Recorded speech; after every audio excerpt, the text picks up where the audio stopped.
Hello and welcome to another weekly update, a festive themed weekly update. That wasn't actually the plan. I didn't really plan for this to happen. It's just circumstances meant that I'm not in my study at the moment. So I set up here and I thought actually in front of the Christmas tree would be quite nice, and it's turned into a bit of a festive update, so that's nice. So not quite the last weekly update of the year. There is one next week, but kind of definitely a wrap up kind of update. I think there are things to talk about, but it very much feels like just tying up loose ends. So there's 4 things to talk about. I'm sorry, I'm going to keep looking over here because the setup, this is not ideal. I don't have any big monitors to look at or anything like that, but I think we'll work through it. It'll be fine. So first of all, an announcement in the week around the UI libraries for Azure Communication Services. So there is a GA release of the Web UI library, and there is a public preview release of the Mobile UI library. Now this is different from what I talked about last time, which was Azure Communication Services going GA for Teams Interop.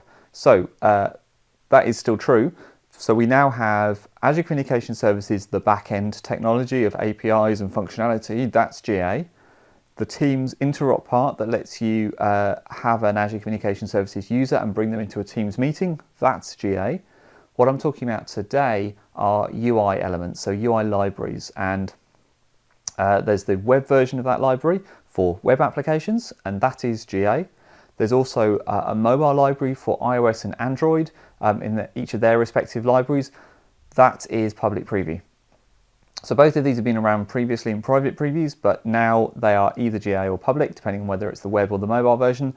And this is really useful to anybody really who is building out applications with Azure Communication Services. Now, of course, you could go and build all of your own UI. You can absolutely do that because you can use the ACS backend, the technology, to kind of power your experience, and you layer on the UI elements. You can 100% do that, that's fine.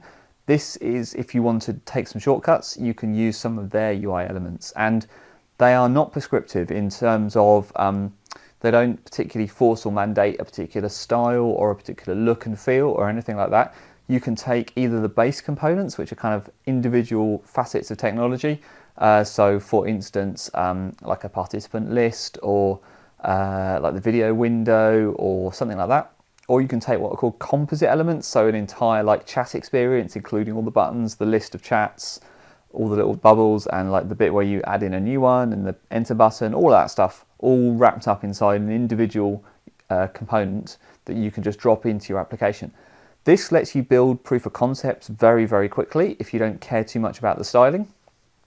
But also you can take what has been built, and it's all open source as well, so you can start with the composite UI elements. You can break them down into the base UI components if you really want to, and you can then pull out the bits you want to keep, the bits you want to throw away, and the bits you want to change. So you've got loads and loads of different options. I'm telling you all of this so you don't feel like, well, first of all, you don't feel like you have to go and build your own UI elements if you don't want to, but also that you don't need to. So basically be aware of these things. So if you're building something on Azure Communication Services, go and look at the UI libraries that exist today, be aware of them, use them if they make sense to you. If they don't, that's fine, but the important thing is to be aware of their existence, I think, because then you know whether or not you want to use them.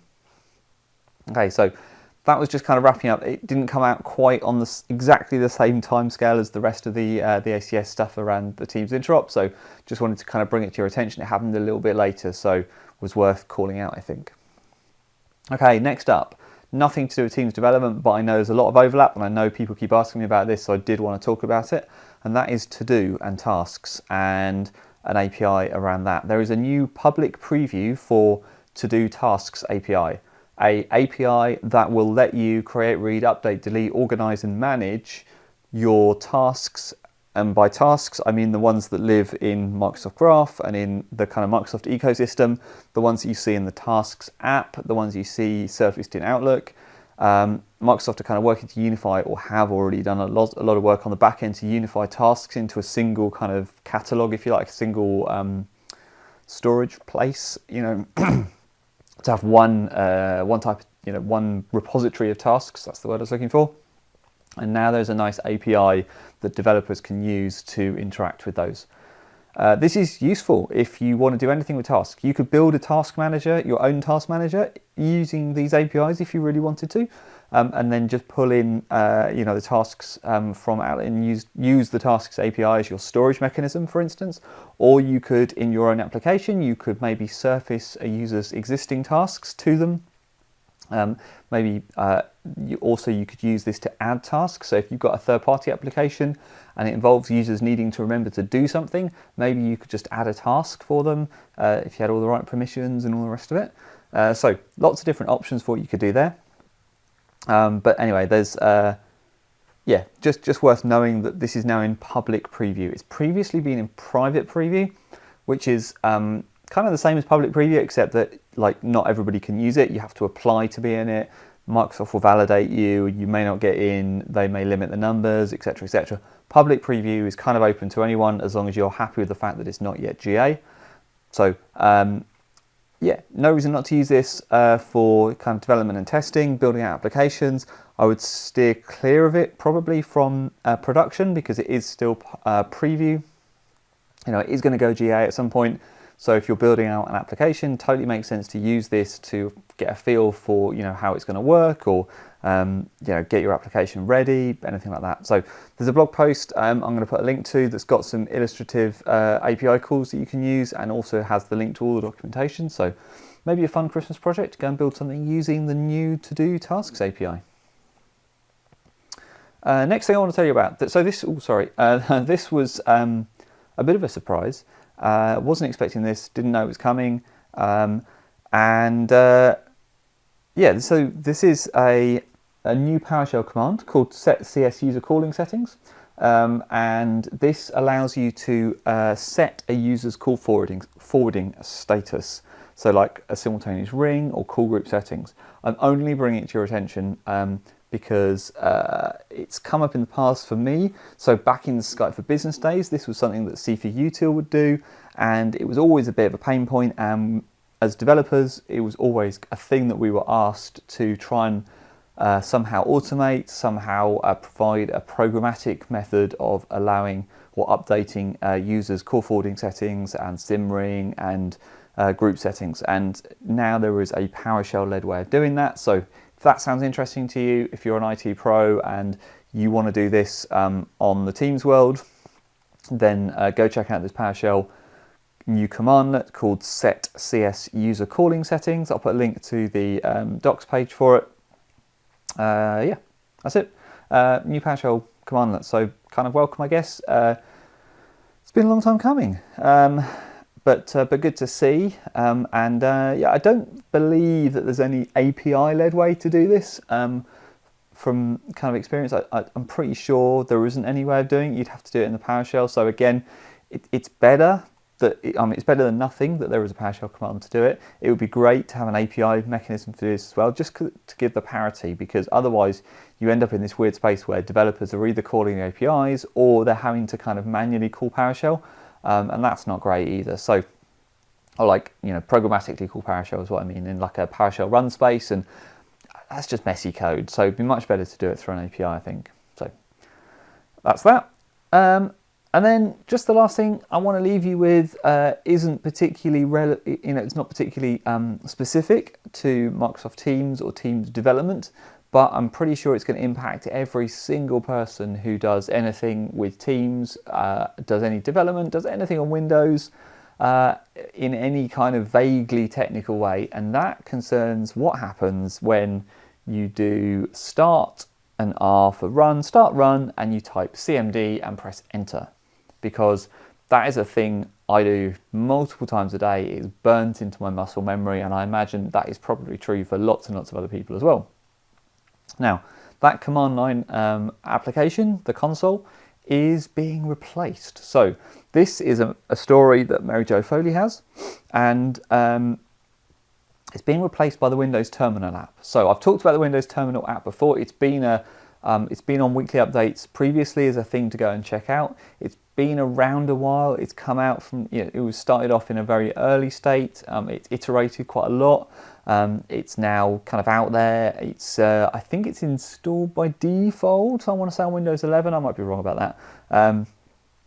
but it is going to be replacing the existing console app in Windows 11 at some point next year. So this is one of those odd stories where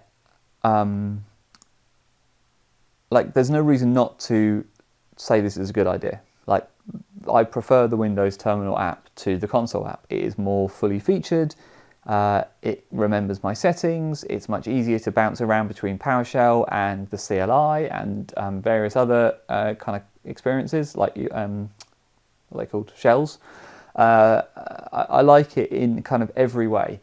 However, there's a bit of that nostalgic, we've been so used to the console application, like it's, my earliest memories are DOS, and really that's where it's come from, and it's the last vestiges of that kind of DOS-based operating system. So it's kind of a bit tinged with sadness, I guess, or tinged with nostalgia is probably a better word than sadness, because I'm not really sad. It's obviously better. It completely makes sense. It was probably always coming and going to be like this. It was not a massive surprise when it happens. But yeah, it's just it's interesting, and it kind of marks, I suppose, a line in the sand. It marks a generation and an era, and yeah, we'll look back on this and in 20 years' time, we'll be like, oh, do you remember the old console app that, before they had the Windows Terminal app? And then the Windows Terminal app will have evolved into something new and interesting and useful for the relevant times and all the rest of it. But I'm sure we'll still be reminiscing about that very simple console app that you couldn't resize, and you could set the line breaks by the number of line lengths, and you had to do that, and then it had all its foibles and funny things, full screen. I think you can still go full screen with Control and Enter, maybe in the command line. Anyway, long story short, command line is being replaced by Windows Terminal as the default experience when you go kind of start run command. And I suppose it's not only that, it becomes the default command line interface. So everywhere in Windows that the command line would be used or popped or anything like that, then it's going to be Windows Terminal rather than the console. So, yeah, don't know, end of an era, end of a year, end of an era. All right, so what are we doing? So we're going to do another weekly update in a week's time, which will be just after Christmas, but before the end of the year. Not quite sure what I'm going to do with that one, whether it's going to just be similar to this, or whether it's going to be a wrap of like, here are the most interesting things from all the weekly updates across the year, just to talk through. I think it might well be that, because there probably won't be very much news, but that does also require that I sit down and go through all the previous weekly updates and pick out the most interesting things, which I will try and do. So we'll see. If not, we'll kind of do it together on the video, which probably won't be the best video, but we'll see. I'll try and get some time to do it. I mean, there might actually be loads of news, in which case I won't bother. I'll just do a regular news one if there's enough to talk about, so I'll have to wait and see. Okay, that is everything from me. So if you're a Christmas type person, have a fantastic Christmas, Merry Christmas, and I'll talk to you again before the new year. If you're not a Christmassy person, have a fantastic whatever it is you're doing. Have a happy holiday, have some nice time off, go and eat everything. Whatever it is you're doing, spend time with families, go and see friends. And certainly in the UK, it's kind of another strange one this year. Don't know what it is where you are, but yeah, certainly things are still different to what they were. So there's that, but hopefully you get time to talk to, and see friends and family and all that sort of stuff. Yeah, have a great one, whatever it is you're doing, and I will talk to you again next week.